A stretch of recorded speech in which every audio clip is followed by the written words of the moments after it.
салом мухлисони азизи футбол ва ҳаводорони барселона ба канали мо барса тиҷи хушомадед. Имрӯз мо як барномаи махсус дорем ки пур аз хабарҳои ҷолиб ва рӯйдодҳо аз дунёи клуби дӯстдоштаамон аст.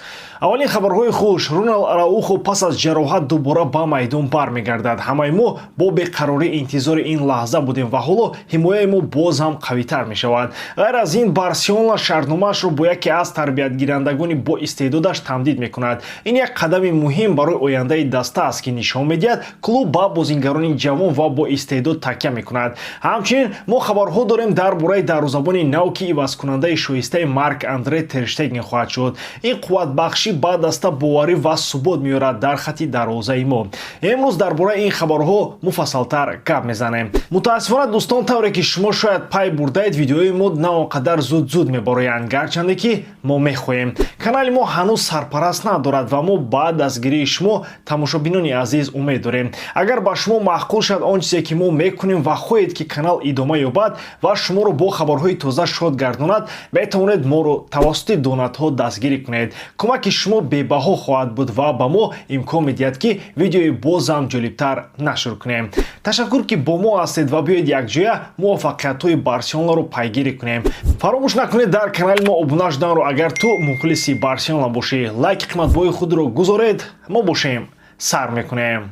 Фермин Лопес, нимҳиматгари ҷавони Барселона, омодааст ки бо клуби худ шартномаи нав ва дарозмуддатро имзо кунад. Тибқи иттилои нашрияи Реалова дар ин ҳафта каталониҳо дар бораи тамдиди шартнома бо футболбози 21 сола то соли 2029 эълон хоҳанд кард. Ин қарор стратегияи Барселонаро дар рушд ва нигаҳдории истеъдодҳои ҷавони худ нишон медиҳад. Боло бурдани маблағи ҷубронпулӣ то 1 миллиард евро нишон медиҳад ки клуб то чӣ андоза ба ҳимояи бозингарони умедбахши худ аҳамият медиҳад. Гарчанде ки дар мавсими ҷории Ла Лига Лопес дар 5 бозӣ беамалҳои натиҷабахш бозӣ кардааст, роҳбарияти клуб ӯро ҳамчун як қисми муҳими дастаи оянда мебинад.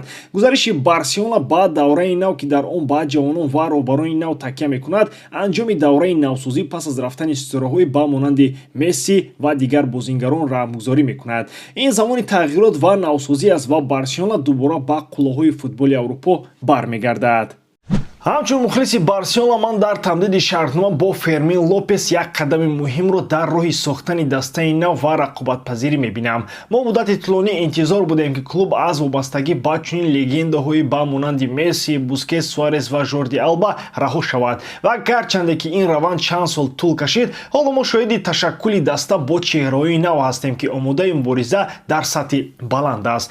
Имзои шартномаи Лопес то соли 2029 ва афзоиши маблағи ҷубронпулӣ то 1 миллиард евро аз эътимод ва умед ба истеъдоди ӯ шаҳодат медиҳад. Албатта ӯ ҳанӯз дар ин мавсим худро пурра нишон надодааст, аммо муҳим аст ки клуб ба қобилиятҳои ӯ бовар дорад. Ин замони тағйироти бузург аст ва ман итминон дорам ки замонҳои хуб барои Барселона дубора фаро расидаанд. Мо дар остонаи давраи нав ҳастем ва ман шодам ки шоҳиди ин эҳё ҳастам.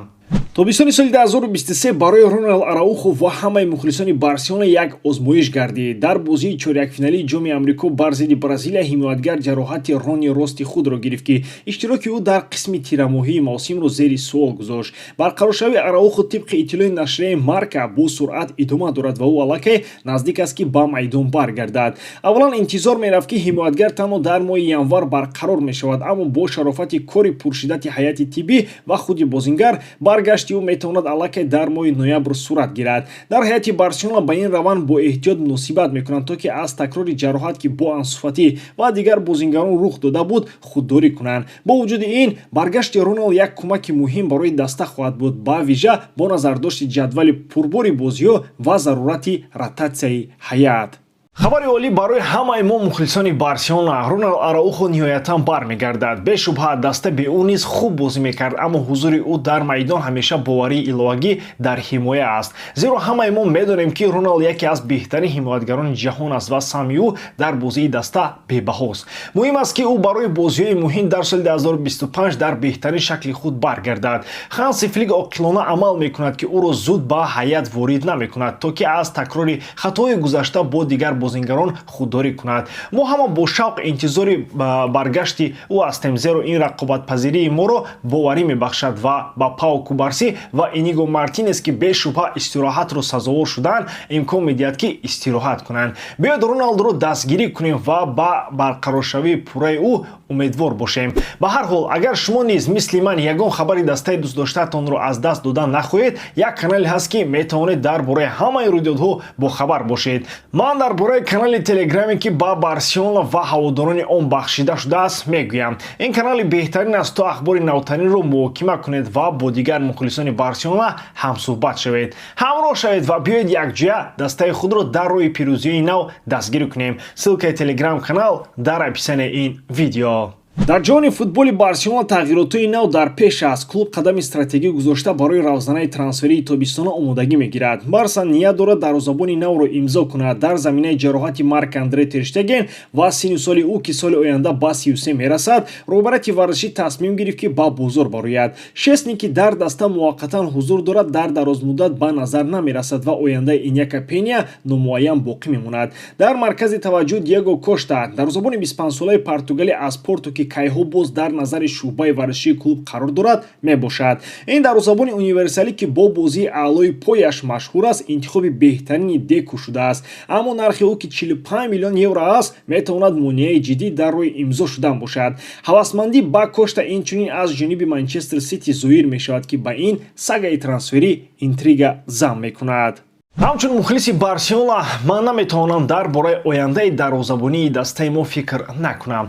қарори имзо кардани дарвозабони нав дар тобистон эҳсосоти мухталифро ба вуҷуд меорад. аз як тараф Тер Штеген ин легендаи клуби мост ки саҳми бузурге дар муваффақиятҳои даста дорад, аммо синну сол ва ҷароҳати ахир моро водор мекунад ки дар бораи зарурати тағйирот фикр кунем. Диего Кошта интихоби ҷолиб аст. ин дарвозабони португалӣ бозии таъсирбахш нишон медиҳад ва малакаҳои ӯ бешубҳа метавонанд хатти дарвозаи моро мустаҳкам кунанд. аммо нархи 45 миллион евро ин нархи ҷиддӣ барои клуби мост бо назардошти маҳдудиятҳои молиявӣ. ва гарчанде ки рақобат бо Манчестер Сити танишро афзун мекунад, умедворам ки роҳбарияти варзишӣ қарорҳои дурустро қабул мекунанд. дар ниҳоят мо ҳама мехоҳем ки Барса дар авҷи баланд бошад ва интихоби дарвозабони нав метавонад қадами калидӣ дар ин роҳ гардад. ба ҳамин тамом дӯстон, бовар дорам ки эҷодкории ман ба шумо писанд меояд. бо шумо буд мисли ҳар вақта Муҳаммад Гаиров. Хай бачаӯча дар паноҳи Аллоҳ.